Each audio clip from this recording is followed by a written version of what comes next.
রাখি তো প্রায় এসেই গেল, তাই চলে এসেছি আরো একটা রাখির ভিডিও নিয়ে।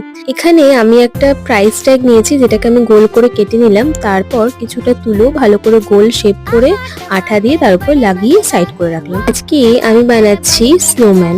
স্নোম্যানের চোখটা বানানোর জন্য আমি নিয়েছি একটা ওষুধের খালি খাপ, তার মধ্যে আমি কালো রঙের পুঁতি ঢুকিয়ে উপরে সাদা কাগজ লাগিয়ে দিয়েছি। আর টুপিটা বানিয়েছি কাগজ দিয়ে, তার মধ্যে আমি রেড কালার করে দিয়েছি আর উপরে একটু তুলো লাগিয়ে দিয়েছি। একইভাবে আরেকটা কাগজের টুকরো নিয়ে তাতে অরেঞ্জ কালার করে আমি নাকটা বানিয়েছি।